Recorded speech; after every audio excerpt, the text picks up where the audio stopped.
Yes, it is fun, but it's developing so much. Highlight in your brain that time spent playing is time well spent. Kia ora, hello. I'm Ruth Burko, a teacher turned mum here on a mission to demystify child's play through understanding play schemas. If you've ever found yourself asking, why is my child doing that? Whether it's throwing their soft toys, hiding stones around the house, or lining up their crayons, then you're in the right place, and certainly not alone. Here, we'll explore the magic of play through the lens of play schemas, those hidden, repeated patterns in your child's behaviour that holds the key to unlocking more meaningful play and connection. Through understanding play schemas, you'll be able to move beyond those one-off activities and understand the why behind your child's play. Join me each week as we dive into playful insights that will help you bring more joy, connection, and understanding into your parenting journey and set the stage for a lifetime of learning. Let's dive on in. Hi, I'm Ruth, and I am so glad that you're here with me on the Demystifying Child's Play podcast, where we have a look at how play schemas can support and help us enjoy our parenting so much more, as well as reduce frustration, which I'm sure we're all about. And welcome to this new year. You may be thinking I'm a little bit late off the boat. We're midway through January already. You've missed it. But actually for me, I feel like this time of January is where I'm getting my head back into the game. I've finished all that holiday fun and my head's kind of getting back into ticking around. So I thought this was a great time to say, hello, welcome to the new year, and have a think about maybe some goals that you might want to employ in your year to make your parenting so much more fun and hopefully a bit easier too. This episode's going to be a little bit bitsy as I have a bit of a chat about my holiday, as we have a look at play schemas and have a think about a goal that you might want to set for your 2025 or forevermore. And I'm really keen to hear what your goals are. So here, if you're on the couch like me, if you can enjoy a cup of tea, or if you're busy multitasking, welcome along on the ride. Thank you so much for being here. Now, if you're unsure what play schemas are, if you're thinking that just sounds like a really educational word, it's for educators, but it's also for you. Play schemas, in short, is the blueprint your child uses to make sense of the world. They're repeated patterns in play, which they might do over and over again, as they're discovering how things work, how this world works, how things interact together. And once you understand what play schemas are, it can really help you understand what your child is doing. And what's awesome is that they're present across cultures. They're just a natural part of development. No matter where you are, no matter what child you're looking at, you'll see repetitive patterns in play.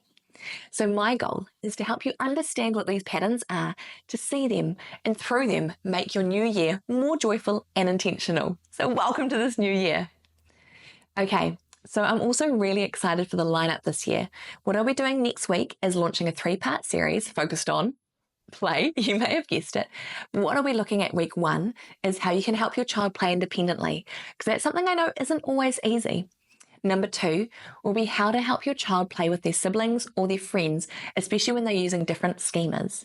And then the last one is playing with adults. So whether you're playing with your child or an aunt or your uncle, how you can really play with them and not take over their play.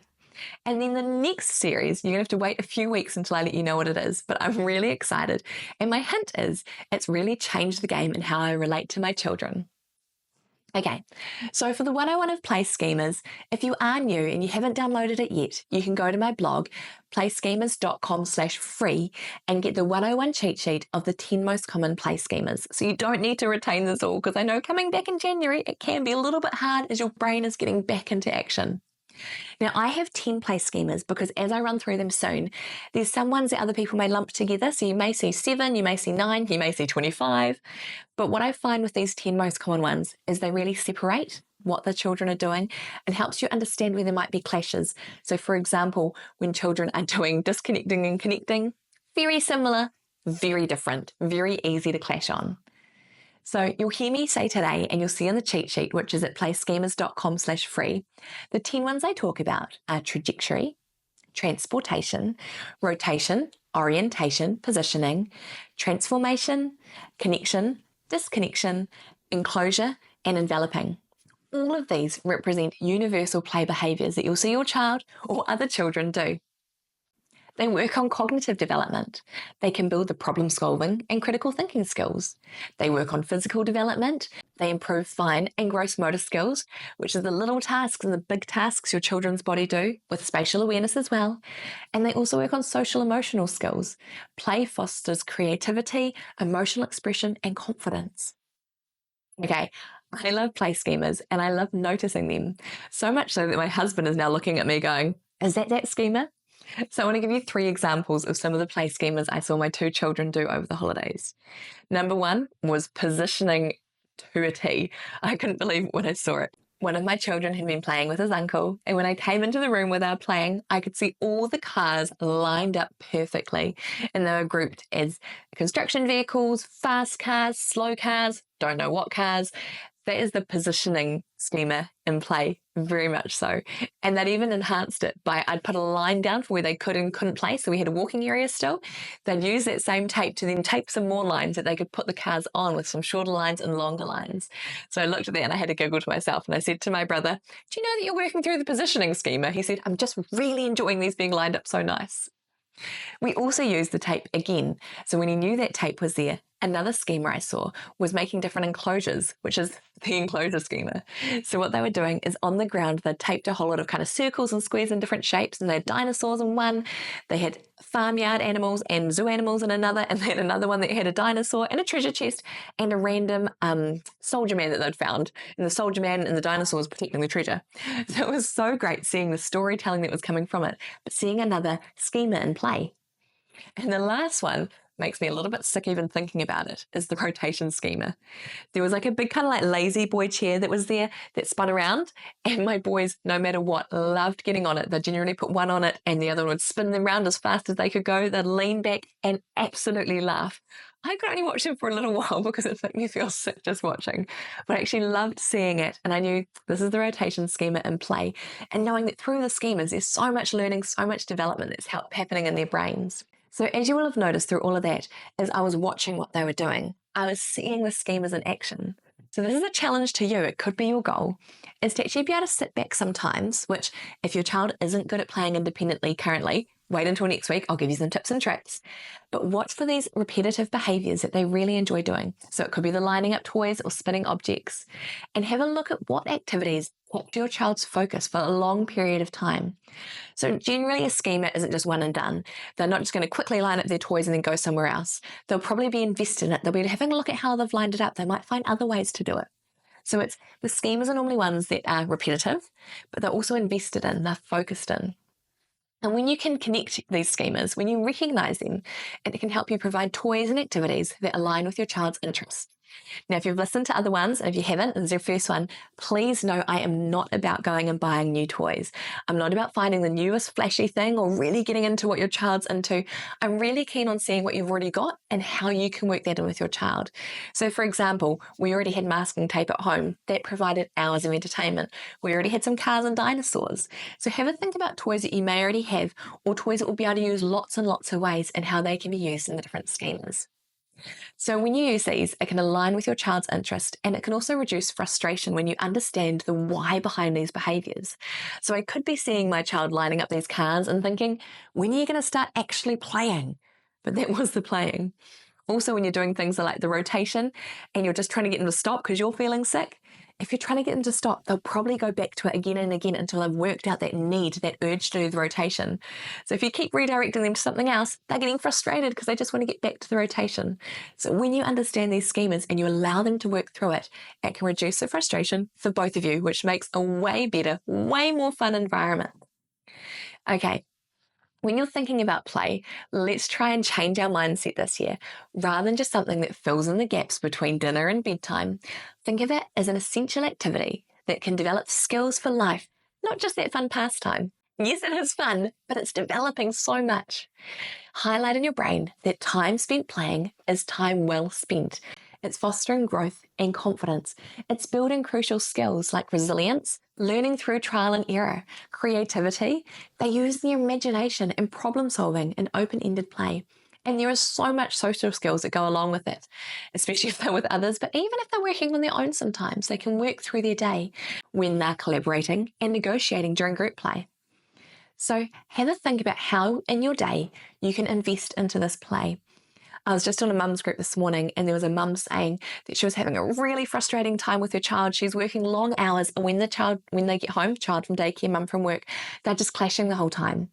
Really what I could see in this is the child was calling out for attention. So maybe this is where you'll be playing with your child. Even if it's for 5 minutes of intentional play, your phone is down, you're not trying to think about dinner, you can just invest into your child. Some little blocks of play where the child knows it's going to come and they know their bucket's going to be filled. You can provide simple, open-ended materials like blocks, cardboard, fabric. All of this play can promote happiness and can promote connection.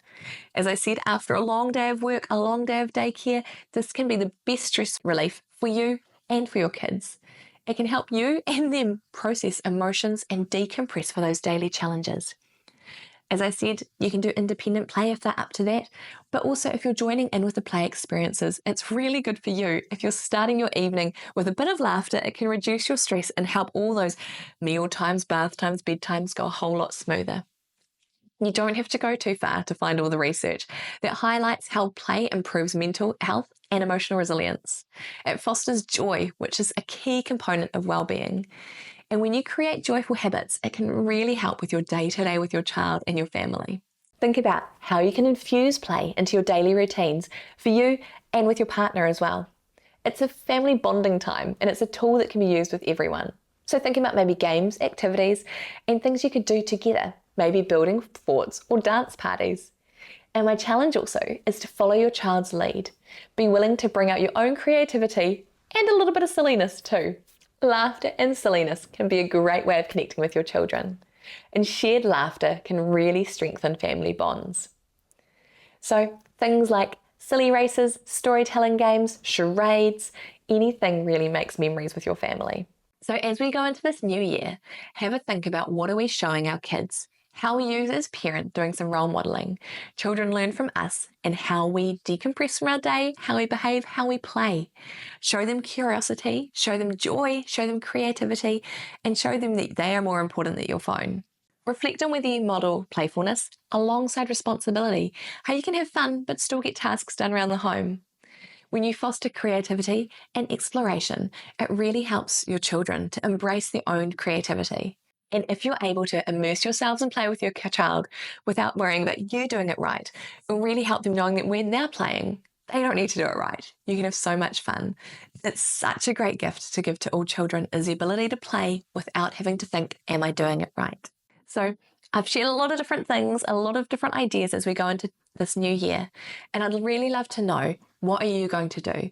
If you were to have one play goal this year, what is your play goal? For me, my main play goal is being the present parent at the playground. I really know that at the end of the day, when I take my children back from daycare, we walk through a playground and they always want to stop. Quite often I'm thinking, no, we've just got to get home and get dinner done, or no, it's too cold, or okay, but I just need to reply to some messages. That's not the mum I want to be. I want to be the mum that gets in and plays with my children. So my goal for this year is when my children ask if we can go to the playground, unless I've got genuine reasons not to, we'll stop and we'll play. And by we play, I will play, whether it's being silly, looking like a shark, chasing them, pushing them on the swings while interacting with them. I'm going to be the one that's there. So what is your play goal? So thank you so much for joining me on today's episode of Demystifying Child's Play through using play schemas. Remember, if you'd like a deeper dive more than the cheat sheet, flick me a message on social media platforms where I'm at play_schemas, or through my contact page on my website, which is also playschemas.com. That is SCHEMAS. I look forward to you joining me as we go on to the next episode about independent play and how play schemas can really help your child play on their own. I hope you're taking into your day and your year new ideas and insights to help you connect with your child through play in meaningful and fun ways. If you've enjoyed this episode, make sure to subscribe so you never miss out on future tips, tricks, strategies, and those aha moments. And if you want any more information, head over to the blog at playschemas.com/008, where I'll have the show notes and the freebies that I've mentioned from today. And as I've said, please let me know about your goals, and I'd love to know about playtime stories too. If you're celebrating a win or trying to crack the mystery behind a new behaviour, I'm here for it. Reach out to me on social media or drop me a message. Until next time, say it with me, today is a great day to play.